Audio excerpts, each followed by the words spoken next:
Okay, guys, today we're going to be going through lesson 4.4 dealing with biomes. Now, biomes is going to, or this lesson will, about biomes, will kind of combine everything that we've learned in chapter 3 and chapter 4 so far and actually apply it to some real world scenarios. So, what are abiotic and biotic factors characterize biomes? Let's get into some detail about it. Now, if you recall from chapter 3 and chapter 4, we talked about latitude and heat transport.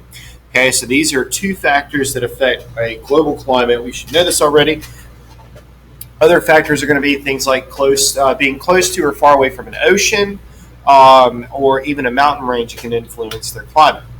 Now, with regional climates, okay, the good example of this is we see in places like Oregon, Washington State, the general Pacific Northwest, represented by this blue arrow right here. It can allow summers to be relatively cool to other places at the same latitude. So if you were to follow this current right here and you follow all the way across, you'll notice that roughly right here we have Sumter County. Okay, now we know that it is relatively hot in the summertime, but we aren't too much further south than they are over here, and it may be 30 to 40 degrees Fahrenheit cooler there in the summer. Okay, so oftentimes we also see mountain ranges. Okay, so in this case, we have the coastal mountains, the Sierra Nevada, that pass through Oregon and Washington, and they give this nice, cool weather on the coastal side of the mountains, but then on the other side, it's much hotter and almost desert-like. So we see this in places like Montana, Colorado, Wyoming, Idaho, places like that. So the air expands, cools, causes all of that precipitation, and then moves across to be a desert on the other side. So how do we actually define a biome? Well, biomes are described in terms of abiotic factors like climate and soil type, and then the biotic factors like your typical plant and animal life. So we can typically group them together, and what we will see is that they repeat globally. Okay, so what we see right here are generally defined biomes, and you'll notice that some places, such as Antarctica, away from the coast, and Greenland, away from the coast, are they do not have a biome because they are a ice sheet. Okay, we can also see parts of extreme northern Canada as well partaking in that. Now, if you look right here, Sumter County is approximately right here. You'll see that we are roughly a temperate forest. Now, I am not going to sit here and go through each of the biomes individually, but you can do that if you would like to. But I want us to look a little bit more in terms of how we actually define a biome. Now, each biome will have a very general, what is called a climate diagram, or we may even call it a climatogram. Now, a climatogram will show several pieces of information. So first, let's start with what's represented with this red line.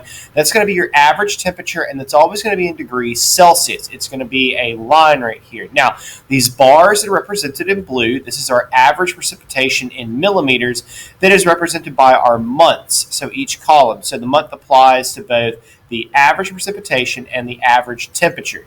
Now, what you'll see is you can look at cities that have a similar, or that are in the same biome, and you'll notice that regardless of the city, that the climatogram will be pretty similar. So this is New Orleans, Louisiana, which would be in the temperate forest, but you could also look at Paris, France over here, or Beijing, China, and you'll notice that the climates are pretty much going to be the same. They have a relatively similar average temperature and precipitation throughout the year.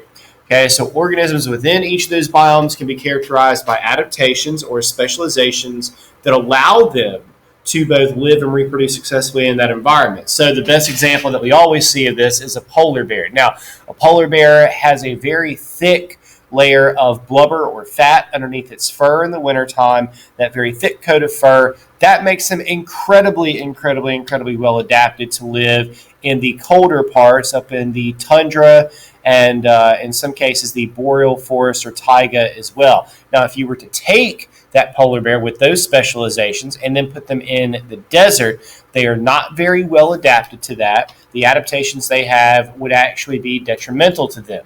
They would expend tons of energy trying to keep their bodies cool, and most likely would probably die from that. Just as, if you look at a cactus, cacti are very highly specialized, live in the desert. If you take them, and you can actually kill a cactus simply by overwatering it or even putting it in the wrong type of soil. If you think of a desert, the soil type that's generally there is going to be sand. So if you go to Walmart and you buy, your bag of potting mix and try and plant a cactus in it, it's actually going to die because that's more water than it can sustain. Okay, so if you want to read more about the biomes, which you should, you'll need to for your assignment, please use your textbook that is located in the Google Drive. Again, you can access that through Schoology and going to the class site where you have a link to it, and it will give you a summary of all of the biomes that are present. If you have any other questions, you can send an email to mr.tucker.schs@gmail.com or post in the comments below.